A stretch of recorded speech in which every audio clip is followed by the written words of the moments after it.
scene of General of the Army Vladimir Bakhin opening the parade. According to tradition, we see the drummers of the Suvorov Military Music School marching briskly along the cobblestones of Red Square.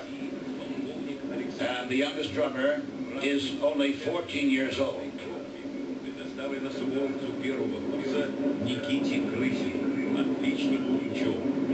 Впервые такие же, как эти, мальчишки-музыканты вышли на парад в 1940 году.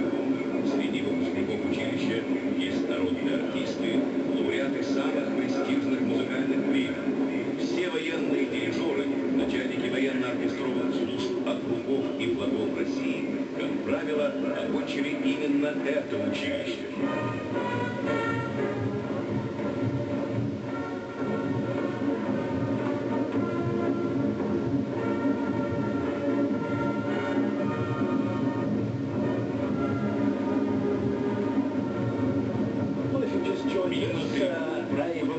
For you that you're watching the rather spectacular Victory Day commemoration parade in Red Square. This Friday, the 9th of May, 2008. Kevin Owen in the studio at Rush today, joined by Peter Laval, our political commentator, who's got plenty to say about what we're about to see. We're also delighted to say in the studio we're joined by Sergei Lebedev, military consultant. What this man doesn't know about what you're watching isn't worth knowing anyway, but it's good to have you with us as well. Thank you. Give you some informed comment about what you're seeing. And again, just getting a flavour and taking into the sights and sounds over the next, how long is this going to go on for, gentlemen? About 40 minutes, I guess. Yeah, about that. It's really interesting. We've seen different uniforms over the last minute or so. The first uniforms you saw, these are the original replicas of the uniforms that soldiers wore during the war. Well, actually, this is the uniform exactly, the replica of the Great Patriotic War. It's true. And the uniforms that we see now right behind them, is that modern day, or does that even go back to further back in time? Let's wait for a little while. You see, here is the picture with the uniform of the Great Patriotic War. That is exactly... Because what we're seeing is we're seeing different traditions from different experiences in Russian, and in this case, Soviet history. Initially, there were some officers shown from the president's regiment, and these are the traditions even of before pre-revolutionary Russia. We're seeing a lot of uniforms right now, but one of the things that we've been promised is we're going to see a lot of military hardware, which of course is one of the big stories here. That's what we picked up on earlier on.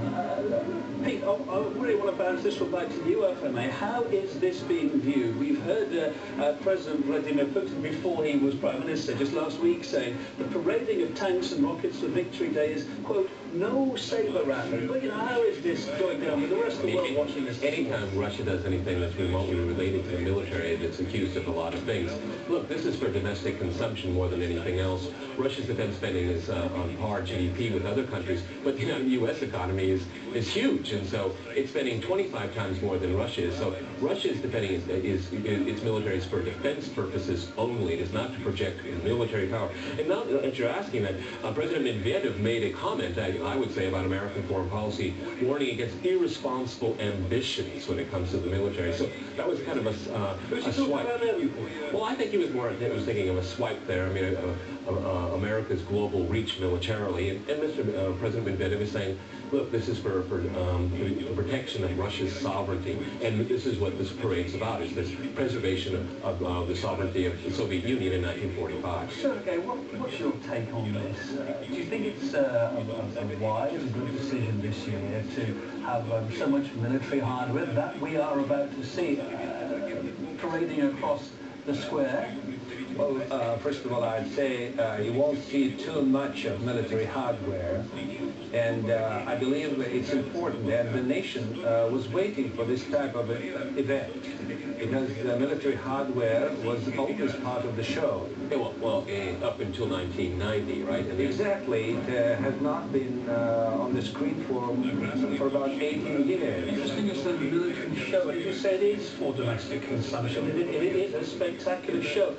it's a way for Russians to feel pride in their military. So let's face it, over the last couple of years has been beaten down a little, although it is growing again. What is the state, Peter, of Russia's military in 2008? Is there enough investment? The investment has gone up a lot over the last couple of years, and over the next 10 years, it's projected to go up very high.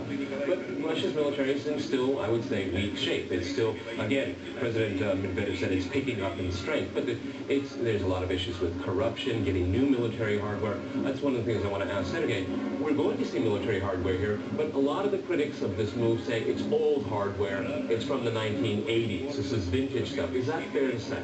Well, to a certain point, you can put it like this, but the interesting thing is that from the viewpoint of shape, they look the same. But the important thing is what is inside. And inside, the upgrading is going on, and new equipment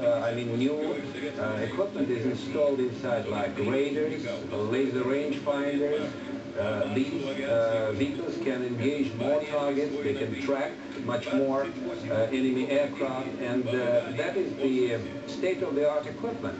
You can try it on the battlefield. When we start seeing some of this in a second, again, we'll comment on it, because we mustn't forget the other. This is such a poignant day. We mustn't forget the reason behind this, commemorating and remembering so many people who died in the Great Patriotic War. Russia, in fact, Pete, served the worst of any country.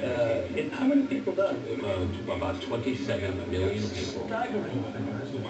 Well, absolutely, and in every family there is a loss. Someone was killed in battle, missing in action, or perished. So, to put that into perspective, we can look at one of the great battles of the Second World War, the Great Patriotic War, Stalingrad.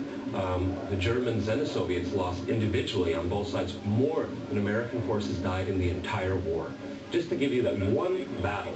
And this is really a staggering number when you think about it. So for our viewers watching us around the world this morning, is that why this day, this Victory Day, is such an important event in the Russian calendar? One could claim, and it's easy to claim, that Russia's demographics never recovered actually from that conflict. I mean, and this is one of the legacies of that war is demographics. We still have far more women than men in Russia today, and that is a legacy of the Great Patriotic War. Let's explain to everybody why we call it the Great Patriotic War here, Sergei. Why is that? well, actually, the Great Patriotic War is a very important and maybe the most difficult part of the Second World War, because the Great Patriotic War started with the German invasion on Russian territory in 1941. And actually, the tremendous force was accumulated for this invasion. Germany had very profound combat experience for 2 years. They've been fighting with the occupied Europe. The economic strength of Europe was also brought to that effect. And the blow was tremendous. That is why we lost so much of our territory in the initial stage of the war. And we have to remember, this is something that wasn't talked about during the Soviet period, but the first 6 weeks of the war, up to 4 million soldiers were captured as prisoners. Think about that, 4 million people in a matter of weeks. I mean, the war in the West looked like the war was lost, that the Soviet Union would collapse. And that's one of the reasons why, again, it's the Great Patriotic War, to recover from that tremendous blow. And that's a criticism of Soviet military policy and of Stalin himself. And there's been a big debate ever since who won the war, and I'm always on the side, it was peoples of the Soviet Union, and I say peoples, because there were so many other nationalities that were involved in fighting that war, not just Russia, though Russia was in the lead.